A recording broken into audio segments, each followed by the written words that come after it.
Bill's going to tell you about a 1979 collection of singles by the Buzzcocks.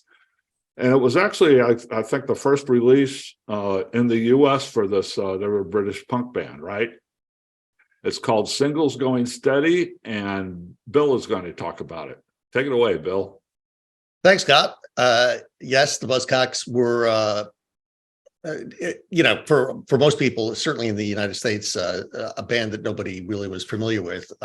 But I was, because I was really all kind of wrapped up in the punk movement, particularly, the usual suspects of the Ramones and the Sex Pistols. And the Sex Pistols themselves had kind of jump-started a lot of the scenes in different parts of the UK in particular. And one of them was Manchester. And a couple of kids got the Pistols to play in Manchester. And two of the kids who were there, among a crowd of about 50, were the two members of the initial incarnation of the Buzzcocks, Howard Devoto and Pete Shelley. Devoto got fed up with the whole punk scene and wanted to move into what essentially became post-punk, where a lot of the creativity was happening. So his pal, Pete Shelley, kept the Buzzcocks band alive, and they kind of made it's almost like a U-turn within the same road. So they didn't deviate from punk, but what they did do was address primarily as their topic love, which was not really a punk theme. I mean, most of it was about irritation, anger, revolution, just the general dissatisfaction of the infrastructure or life in general. But the Buzzcocks problem were primarily about the fact that they couldn't get the kind of love that they wanted. I mean, talk about your typical rock and roll themes, but they wrapped that up in the sound of punk. And what was particularly powerful about this is that Shelley was a fantastic songwriter. So he was able to craft these really melodic songs, encase them in Buzzcock-like guitars, the kind of barbed wire stuff. And instead of snarling the lyrics, I mean, he's kind of a chirpy little singer who you actually can believe is going through these kinds of emotional ups and downs. And what Singles Going Steady does is it packages those first, I think there are 8 singles plus some B-sides that came out between, I would say, 77 and 78, 79, and put them into a really packaged running order that really knocks your socks off. So hit after hit, even though you've never heard them before, I think you would automatically say, if you were at all interested in loud melodic rock and roll, you would pretty much fall under the spell of the Buzzcocks in this kind of iteration.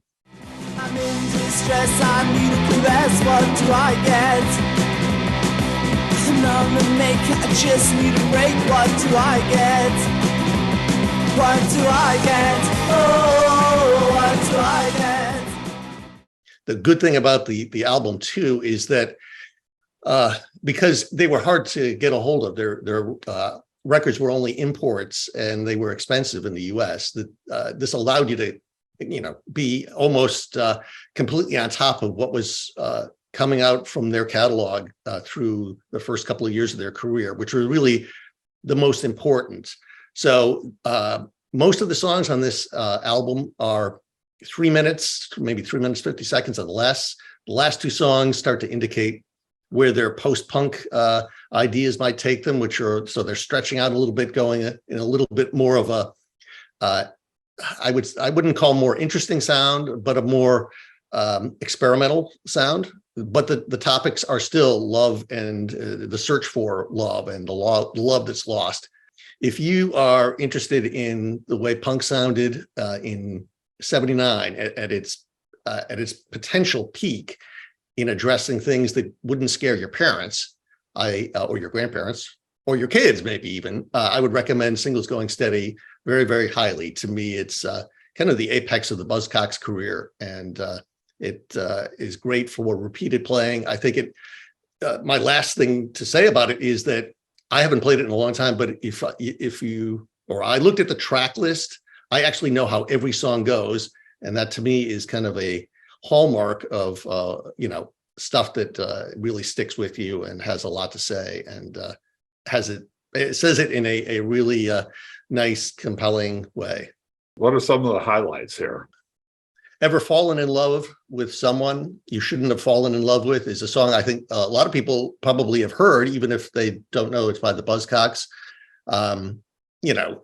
Orgasm Addict is always a great one to kick off the party because it's something I think everyone can relate to. Oh Shit is a great song because it's, something that. Oh Shit is a good love song? Okay. It's a good love song. Noise and Noise is a good one because I always like to say noise and noise. Just Lust is a good one. I mean, I think that addresses, part of what confuses us sometimes when we're in love, that what is it that we are really dealing with.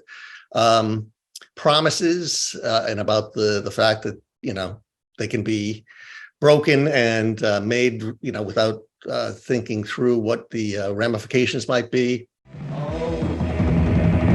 How can you ever let me down? How can you ever let me down? How can you ever let me down? These promises are made for us.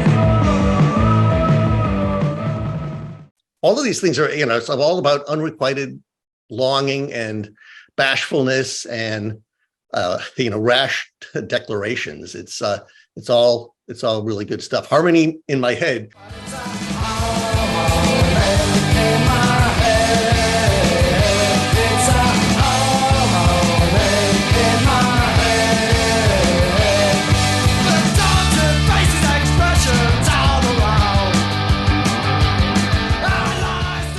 That's a good one to talk about the experimental sound, and it is much more complex and I think much more, I would call it like more of a Beatles or Kinks kind of a song than a more traditional classic punk sound. Thanks for that, Bill. Hit that subscribe button. We'll be back to talk about some more greatest hits and best of compilations, and we will see you soon. So long.